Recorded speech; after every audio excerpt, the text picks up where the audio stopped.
First one is theory of N.M.R. The N.M.R is mostly concerned with nucleus spin quantum number, which is known as I is equal to half.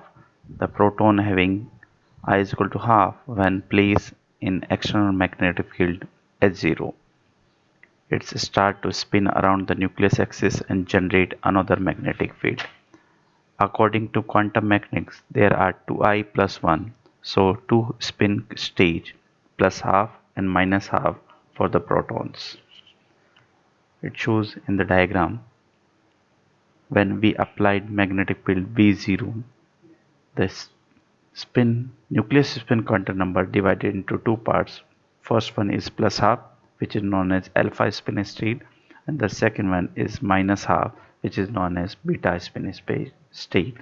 This is known as spin energy states.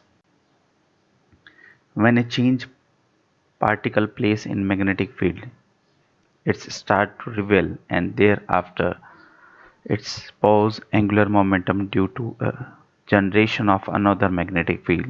The charged particle with nucleus spin has magnitude and direction.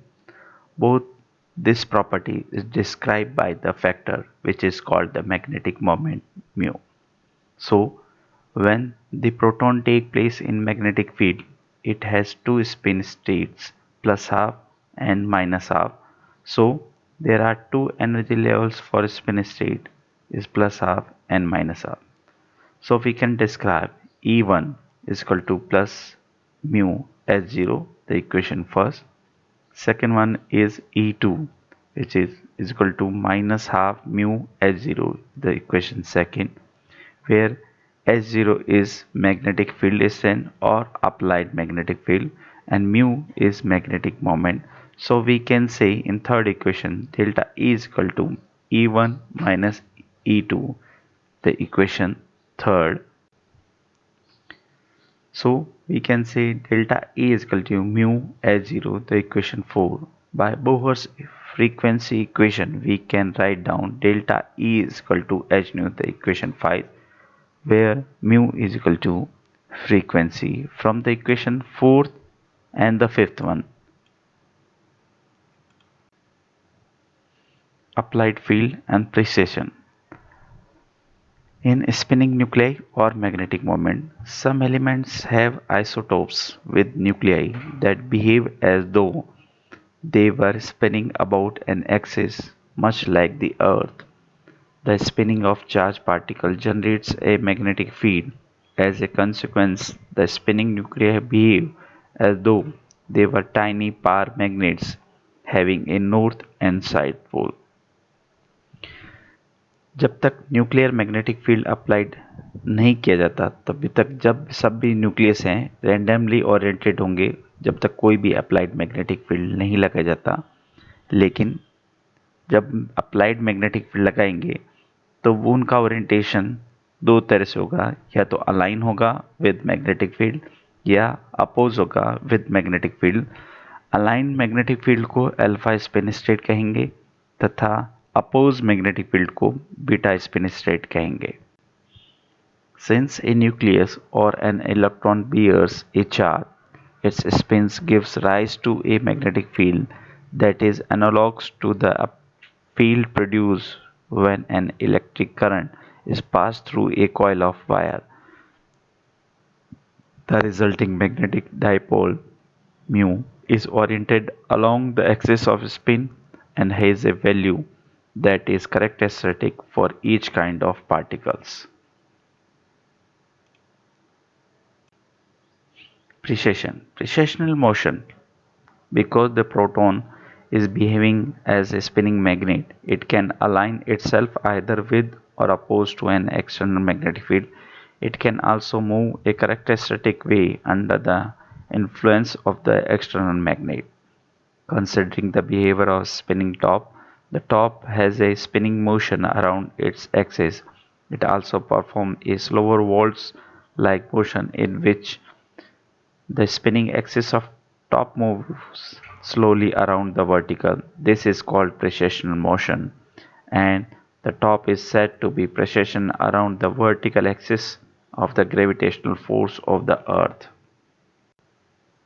Precession arises due to the interaction of spin and the gravitational force acting downwards. This is the reason why only a spinning top will precess, whereas a static top will topple over. Since the proton is a spinning magnet, it will precess around the axis of an applied external field. It will precess in two main orientations.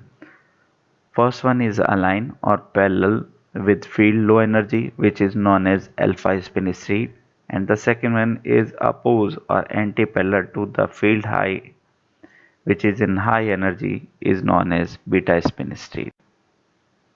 Precessional frequency. The precessional frequency of the nucleus is directly proportional to the strength of the external field and also depends on the nature of the nuclear magnet. The magnetic nuclei, different atoms have different characteristic precessional frequency. According to normal precessional theory, omega is equal to gamma H0, the first equation, where omega is normal precessional frequency, means omega is equal to 2 pi v in equation second. So we can say the equations first and second, 2 pi v is equal to gamma H0, where v is equal to gamma H0 upon 2 pi, the equation 4. That means v is equal to proportional to the H0, where gamma is gyromagnetic ratio is equal to intrinsic magnetic dipole moment upon spin angular momentum. Next one is energy transition. A proton, when kept in an external magnetic field, will precess and can take one of the two orientations with respect to the axis of the external field, either align or oppose. If a proton is precessing in the aligned orientation, it can absorb energy and pass into the opposed orientation and vice versa by losing energy. If we irradiate the precessing nuclei with a beam of radio frequency, the low energy nuclei may absorb the energy and move to a higher energy states.